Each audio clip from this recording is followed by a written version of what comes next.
COVID media briefing.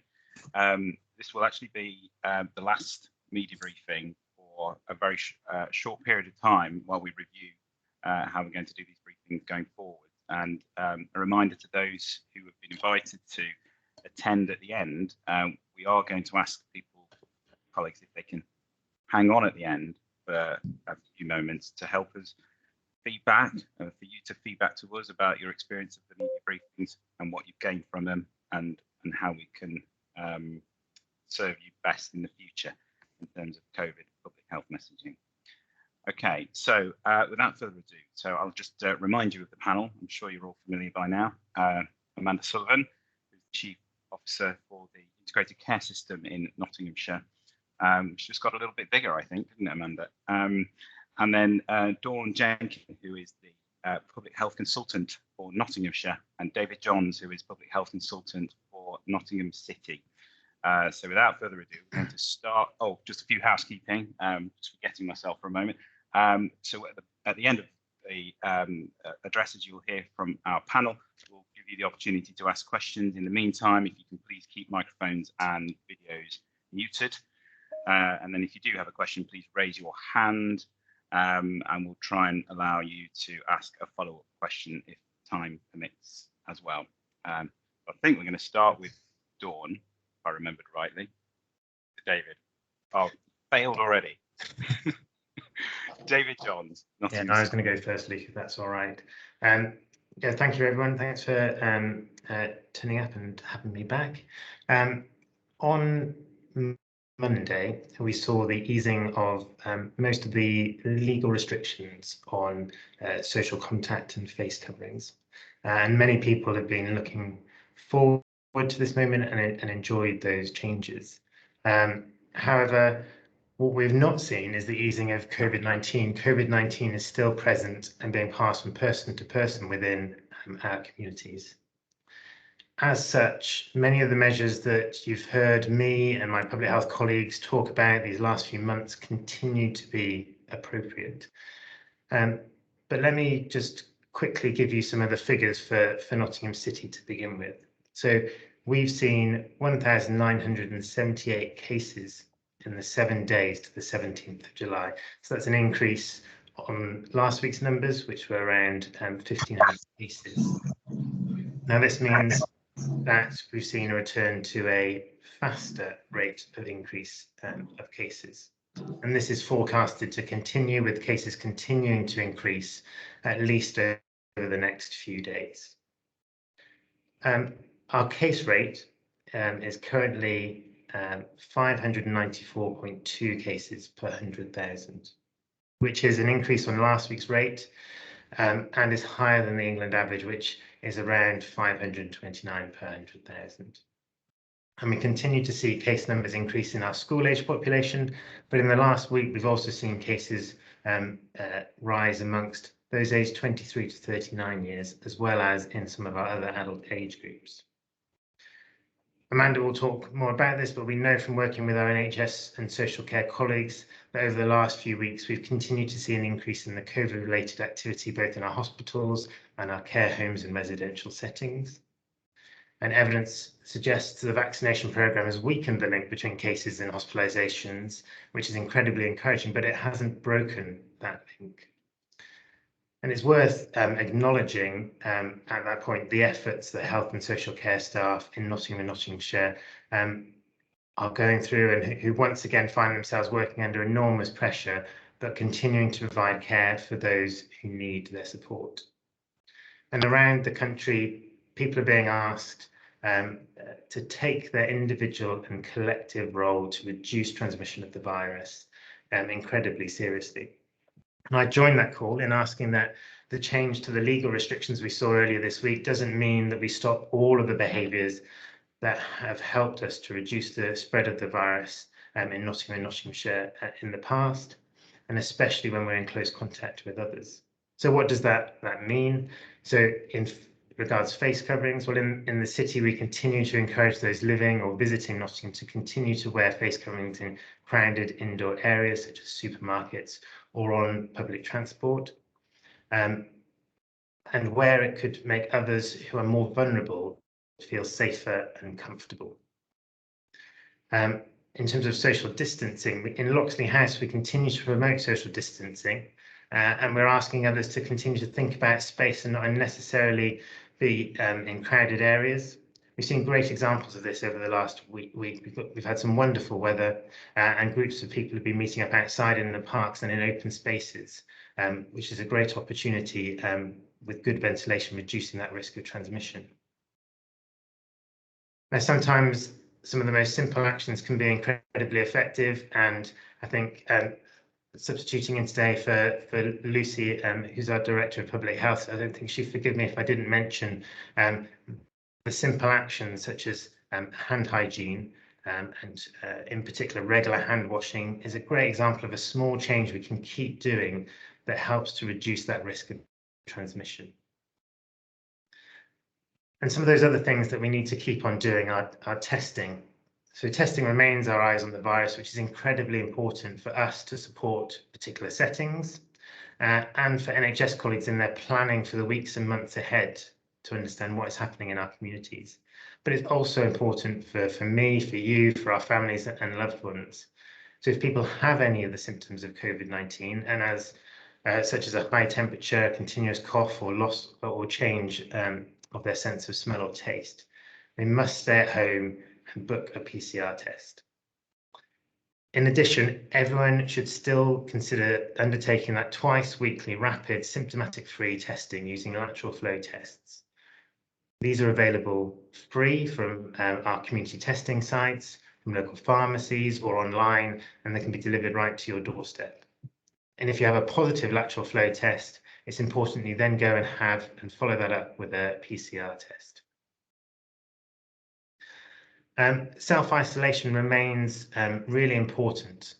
So following a PCR test, positive PCR test, you'll be asked to isolate, but also those who you've come into contact with will also be asked to self-isolate, and it's important that they continue to do so.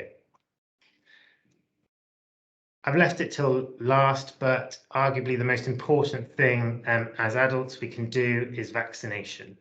Anyone aged 18 years and over in Nottingham and Nottinghamshire is able to drop into one of our vaccination clinics and have their vaccination, or if they prefer, they can still book a slot via the online system.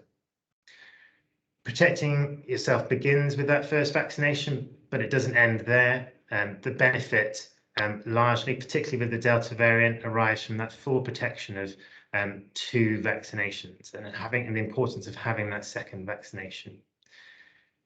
Getting fully vaccinated has been shown to be safe and effective against the virus and the Delta variant.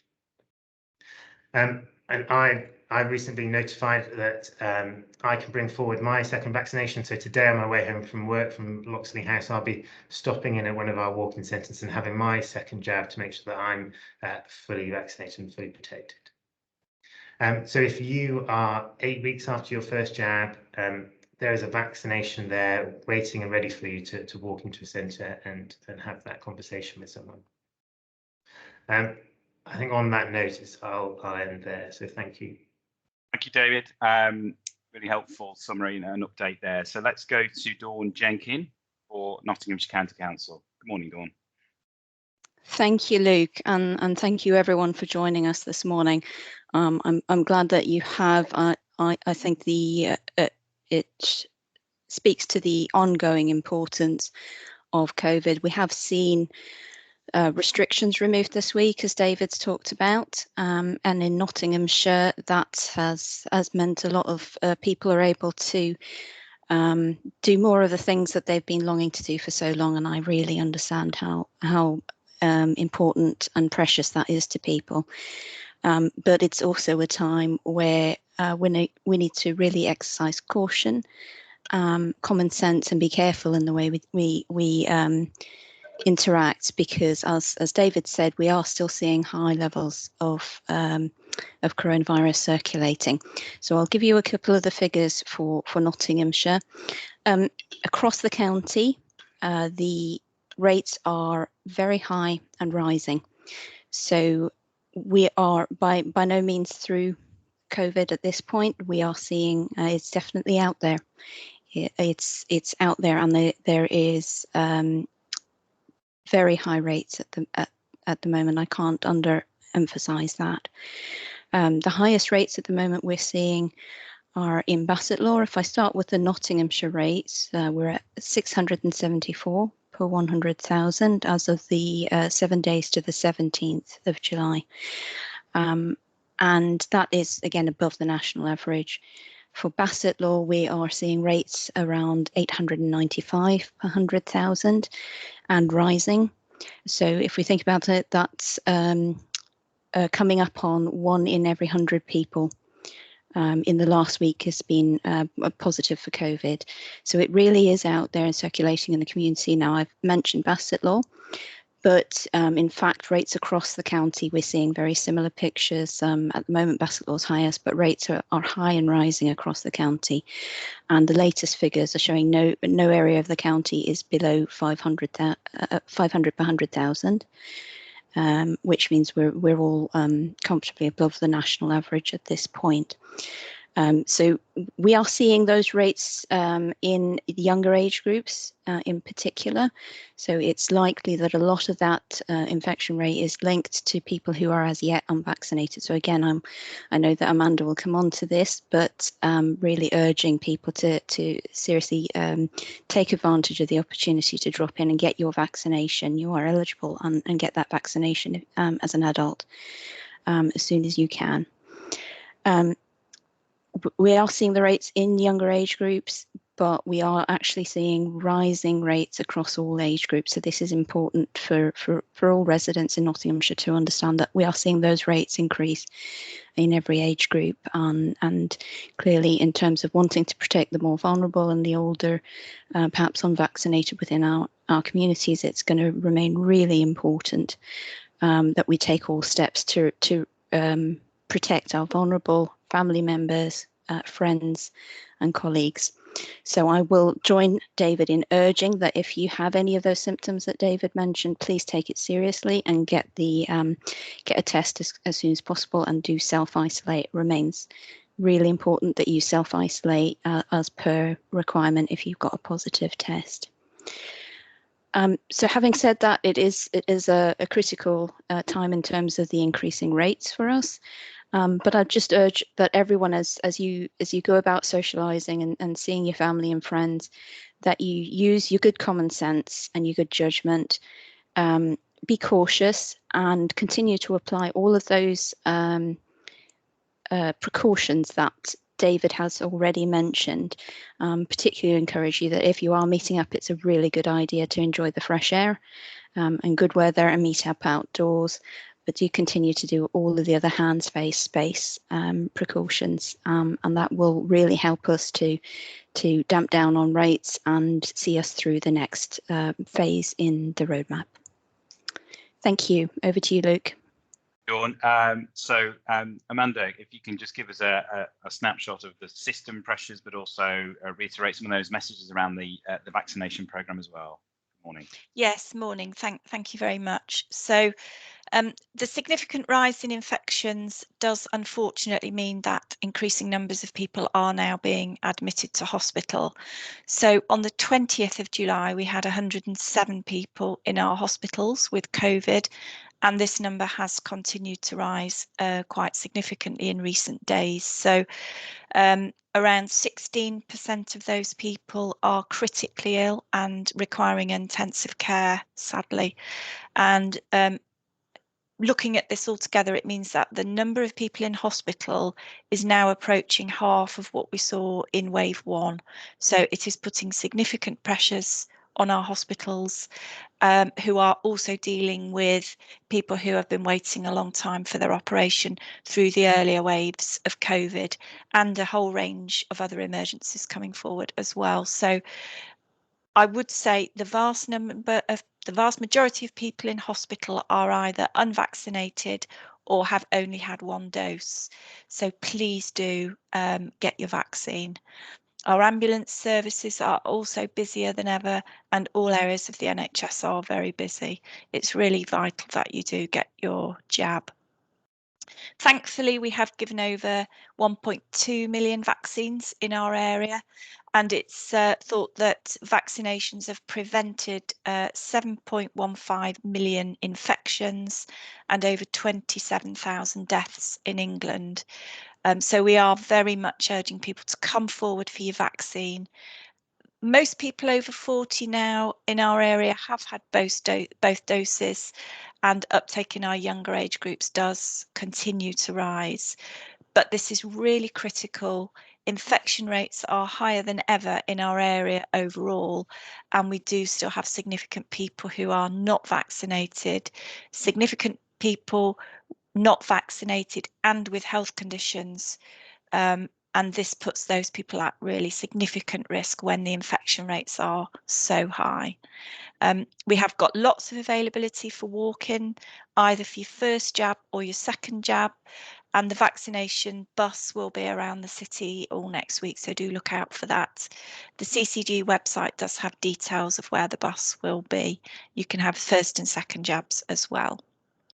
If you're concerned about having a vaccine, do come along and have a chat with a health professional. It doesn't oblige you to have your vaccine if you are really concerned, but at least if you come along and have a conversation, you can be really fully informed about your own individual circumstances and make an informed decision, particularly while the infection rates are so high. We are also opening up the vaccine programme now to all those who will be 18 within 3 months. We've had national guidance enabling us to do that now, and people can walk into a site. If you're going to be 18 within 3 months, you can walk in. The guidance now does also allow for people who are aged 16 to 18 with certain health conditions, and also a number of children aged 12 to 15, again, who are very vulnerable to Covid-19, where the benefits outweigh any risks to those children. And there is more information around that on the NHS website, or you can get more information from health professionals. Thank you. That's my brief. Thank you. Thank you, Amanda. Very comprehensive as always. So without further ado, let's go to questions from our media colleagues. Any hands up from the media? Right, we have, oh, not met you yet. Dominic Johnson. Where are you from, Dominic? Hello, I am from BBC Radio Nottingham. I'm standing in today, so nice to join you for the last one. Welcome. Well, possibly the last one. Well, last one for now, we should say. I was the first one's a question really. I don't know whether you'll have this. If someone's now got coronavirus, having had a first jab, they haven't had their second, but it's booked in, but then they get coronavirus, do they then have to wait to get their second jab? Because I know it's the case with the first one, there needs to be a 28-day gap. Is that the case with the second jab as well? And if it is, are you concerned about the potential knock-on impact on the vaccine rollout, particularly amongst younger people, given the case rates at the moment? Question. Amanda, is that one for you? Yes, I would say talk to your health professional. My understanding is anybody who's had a positive test has to wait 28 days before their second jabs. We don't think overall that will have a big impact in terms of the vaccination rates or timings. On a more positive note, if you've had coronavirus and both your jabs, your immunity will be really, really enhanced. Amanda, Dominic, did you have any follow-ups on behalf of Radio Nottingham? I think that answers it for me. I'm just going through my notes on that because I know that one's a bit of an odd one. I hadn't thought about it until someone I know actually was in exactly that situation. I think that is all good for me, so I will butt out for now. Thank you. No problem. Thank you and welcome. Let's go to Joe Locker, Nottingham Post. Hello, Joe. Hi there, guys. How is everyone? Good to see you all again for the last one for now. So our question today is in terms of, obviously you mentioned Bassett Law, and obviously according to the latest data, I believe it's currently the 12th or 13th worst area in the country in terms of cases and infection rates. So we just wanted to get a kind of more detailed picture about what's going on here, if that's okay. Cheers. Thanks, Joe. I think that's one for Dawn to open up with. Thank you. Yeah, thanks for the question, Joe. So we've looked into it in detail, and we're not seeing anything specific that's any different than anywhere else in the county. It's not linked to any specific situations or outbreaks. It is really just a matter of generalized community transmission. So it is throughout age groups and throughout different parts of Bassetlaw. So I think that, on the back of that, again, the advice remains the same in terms of exercising all due caution. Coronavirus is out there, so follow all of the sensible precautions that people have been so good and so consistent with doing throughout. We really appreciate people keeping those up. I would say that Bassetlaw is highest at the moment, but you may know from seeing the figures over the weeks through the pandemic that next week another part of the county could have superseded them. So I wouldn't suggest that we want an over focus on Bassetlaw. In fact, there are fast rising rates throughout the county. So I think this is important advice for everyone across the county. Thanks. Thanks, Dawn. And Joe, did you have any follow-up questions at all for the panel? Real, thanks. Yeah, it's just in terms of the hospital situation, I suppose. Obviously, as you say, Amanda, the situation's kind of worsening. So what sort of message would you give to people, particularly young people who, might not have got their jab yet? What's your message in terms of that? Thanks. Thank you. Yes, my message would be, as soon as you can, get your jab, and as soon as you can have your second jab, because both jabs gives you significantly more protection than just one jab, particularly with the Delta variant. And the other advice I would give to people who are not yet fully vaccinated, as with others, is to maintain the advice around social distancing, face coverings, washing your hands, and fresh air. So I think the advice remains the same for those people. Thank you, Amanda, and thank you for the question, Joe. Let's, if you're happy to move on, let's go to Alex Hulse from Global. Good morning, Alex. Hi guys, thanks for taking my question. I was just wondering, just firstly, I've got a couple if I can. We had obviously seen some news this morning around a study that would suggest that actually for school children, daily testing would be very effective at controlling the spread of coronavirus. And obviously, in the light of going into that 18 to 30 age group, that obviously there are record levels of infections. I didn't know whether what your thoughts were around daily testing, or at least upping it. And I guess away from classrooms, just in general, with more people being pinged as it is, and more people getting getting positive infections, that actually would you recommend more tests a week rather than the two? Thank you for the question, Alex. I think that applies to all of our panel members, actually. Let's start with David. Cheers, thank you very much, Alex. Yeah, no, it's I'll try and break it down and cover each element, but if I forget one, please do jump in and remind me. So I'll start off with the schools, because I'm aware of the pilot program that was running, and some Nottingham schools took part in that pilot to rather than send a whole bubble home, was to invite that bubble to undertake supervised daily lateral flow tests at the school as part of that program, and it has had received positive results and outcomes that have been reported, I know, in the media today. And I think that's probably being digested by policymakers as we speak, in terms of thinking about how that will impact on the advice that we give to schools going forward in the terms in September. Obviously, the advice has changed for schools, and we'll be working with schools and already are at the moment to think about their planning for the new term and what the next step for them looks like, and how they deal with that. I'd say with that study in particular, just a note of caution around the fact that the majority of that study was done before the Delta variant came into play, and it came into play during the end of that study.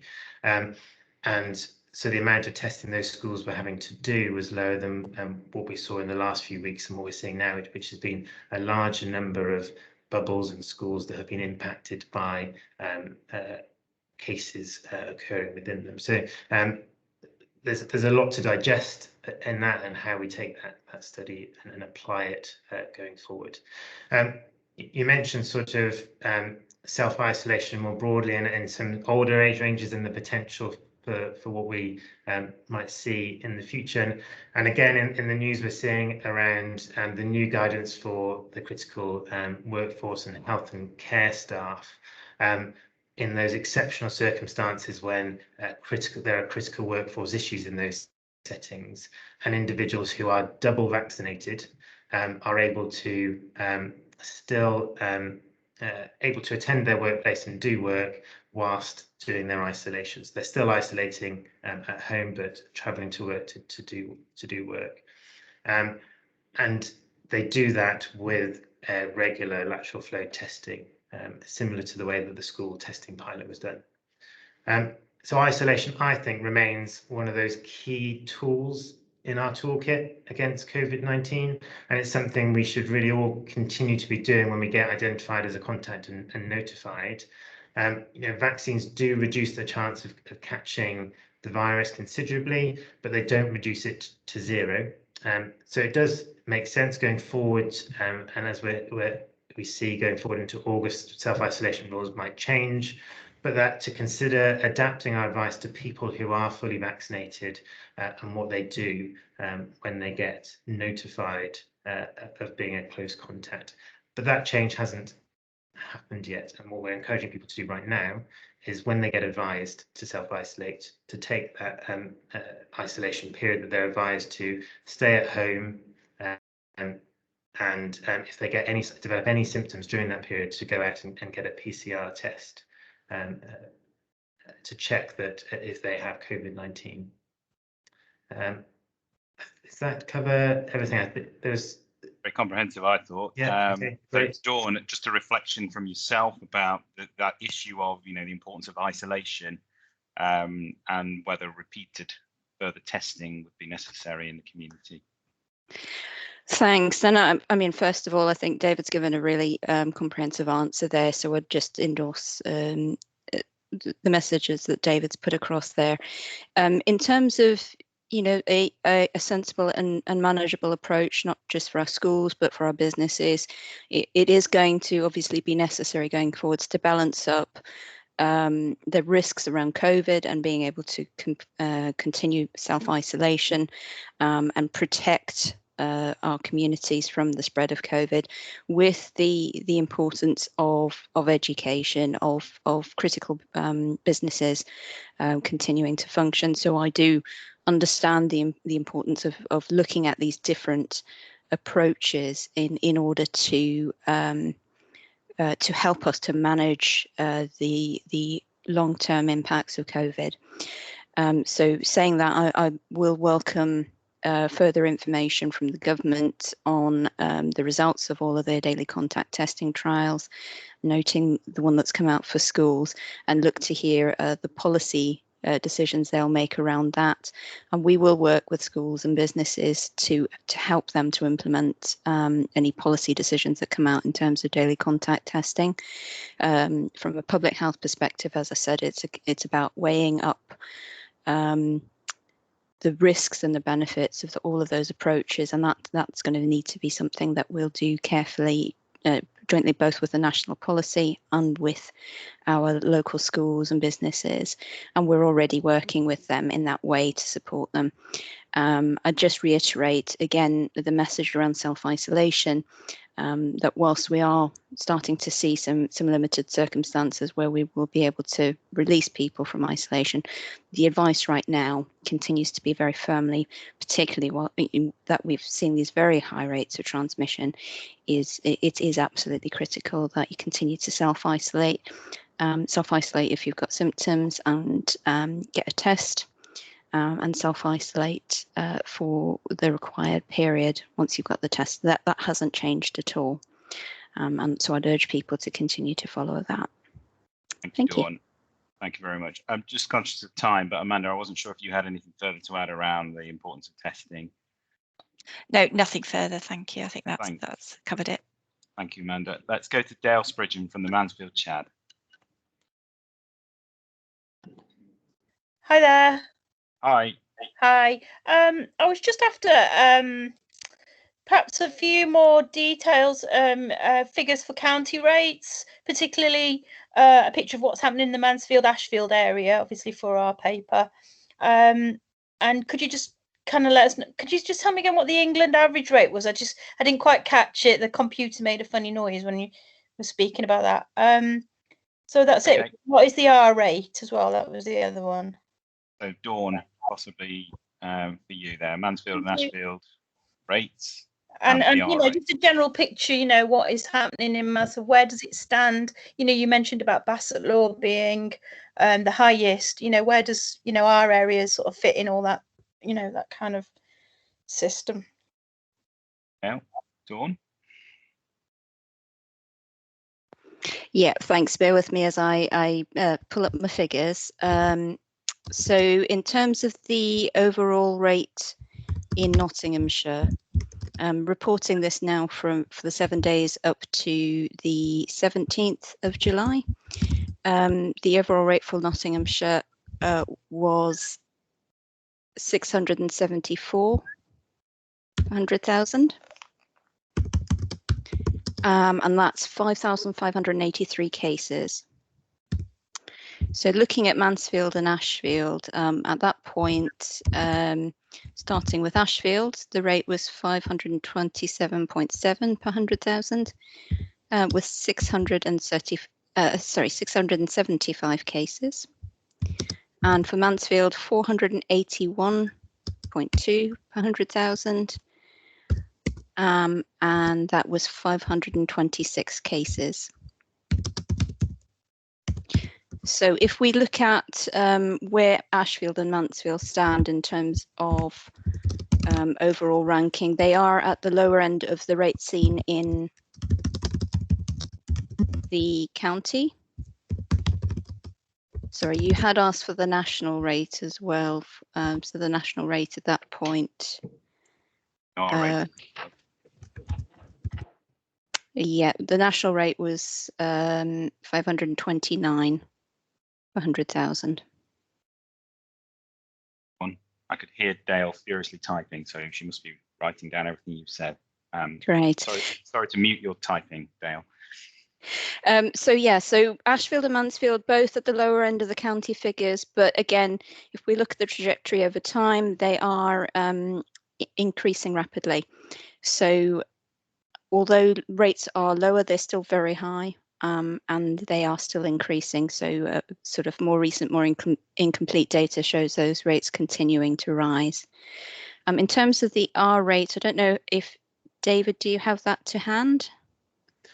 It's in my main box, so we might have to get back to you, Dale. Yeah, I've got it, if that's helpful, from the Local Resilience Forum. It's 1.2 to 1.6. That's across the whole area. Thanks, Amanda. That's really helpful. Okay, that looks like there's no further hands up, but I think it's... Thank you. No problem at all. Thank you for the question. Oh, here we go. Late entry from Dominic, who's now thought of a second question. Dominic Johnson. Can I dive back in? Thank you. Can. I just wanted to go back to, we mentioned the hospitalisations numbers earlier. Obviously, we're not going to have seen any sort of impact yet from the changing of rules on Monday. Are there any thoughts on sort of the trajectory of those figures from here, where we go next from that, and potentially any impacts on services as well? Would you say, no, we're sort of 50% of what we were in the first wave? Is there a chance of us seeing, things being cancelled again?